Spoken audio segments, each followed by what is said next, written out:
So first thing I wanted to ask you, as we start normally, is just recapping the weekend.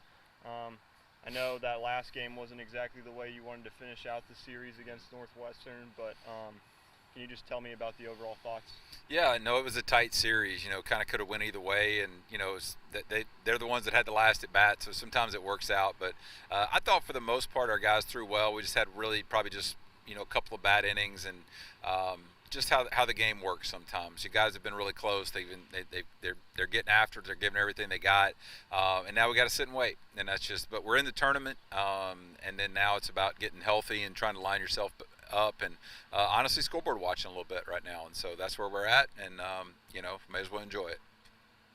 On Saturday, Ty had a really good outing. You put him as far as he's ever gone in a game all season long. Really impressive performance. What did you like from him? The same thing he's been given to us. I mean, we put him in those high leverage moments, whether that's starting or coming in, at the back end of the game.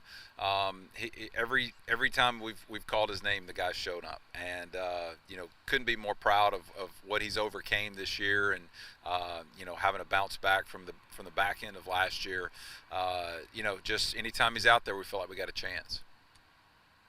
You guys obviously done with conference play now. You've got one obviously big game too tomorrow, but Miami of Ohio too.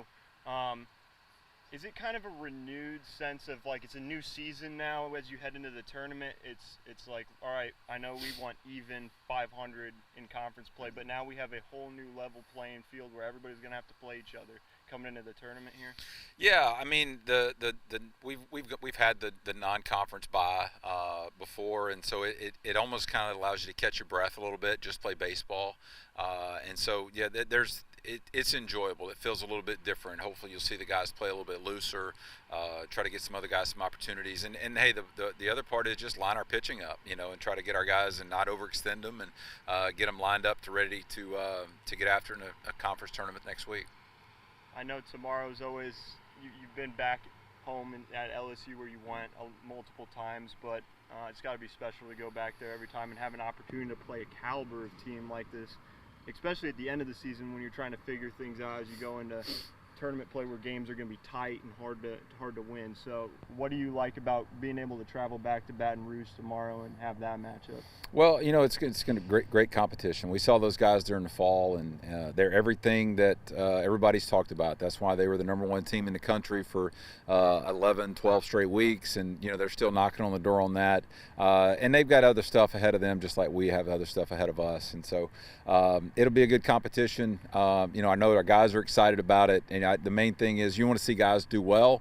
The scoreboard does matter, but probably not as much as our health and seeing guys perform and do things like that. So we're going to go at it to win, but we'll just see kind of what happens. Like I said, we got 4 games in a row, and that's just the first one. Do you expect to use multiple pitchers for that game, or are you going to go straight in and put one of your starters out on the mound? Because it's kind of, I know it's a different game. You're playing a team that you probably want to go out and try to beat.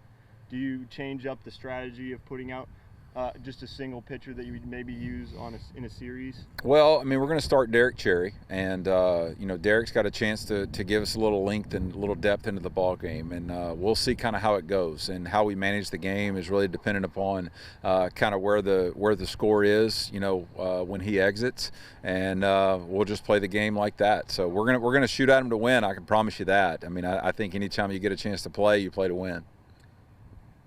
Couple days ago here, your seniors are graduating. I think it's just a fun question to ask how special that is every year just to see guys go through, especially this class. You've got a ton of guys, including Peyton Harden, who's been with this program, now is one of the top 2 hitters all time in this conference's history. Just what does it mean to see these guys graduate with a college degree, be able to make it through your program like this? Well, the thing about it, when you see the senior day and then the graduation ceremonies that he had today, it really puts a lot of things into perspective, because you see them, their family, you see the guys in their cap and gown and their stoles, and you see all the stuff, and it reminds you, we're in it to win baseball games, we're going to do that, but you're also you want to help build men, and you want to help prepare them for whatever's next, whether that be professional baseball or professional in something else or whatever you do. And so it's a great moment right in the middle of a bunch of chaos. And but they came here to play ball, and they've had a lot of success doing that. But having a chance to see that moment, the things that they do when they're not playing ball, and seeing the success that they've had. So that was a great moment over the past couple weeks, and I'm glad that those guys had that. As the season starts to wrap up and you head into the postseason, just can you tell me what's been your favorite moment about coaching this team this year? I know there's got to be a few, but was there a specific one that you just pulled back on and said, oh, that was a really fun moment this year? Yeah, well, I don't know if we've had the best moment yet. They show up every day, and they really have been an enjoyable group to be around, and so I don't know if we have just one of those moments yet. I know we've had a couple of good runs and some winning streaks and things, but it's hard to really know what they're going to do. But I've got so many just great guys, and what they give to you on a daily basis, things that people don't see. But even if they're hitting the 3, 4, 5, or where they're at, or pitching 1, 2, you get to see the other parts of it. And so it's easy for one of the things we talk about is we know there's going to be 65 games somewhere. What do you do on the other 300 days? And those are the days you certainly enjoy with the guys. Last one I wanted to ask you, Coach, is about a month ago you said this was one of the highest ceiling teams that you've ever had. And I know the regular season, as long as you're in contention when it comes playoff time, is almost like a learning experience where you're trying to figure out where your ball club is. And then once you get to this part, it's time to start pulling it together. Do you feel like that all of these experiences that they've had this year has got them closer to that point where they're going to be hitting on all cylinders? I think we can. I think we can. That was a good point you remembered, because I still believe that. I think we have a high ceiling, and but it all that matters is what happens in that game that's right in front of you, and and these next 4 games they matter. They matter a little different starting next week, and so we just want to prepare for that, and hopefully put our team in the right position to be able to maybe reach what we can do as a team.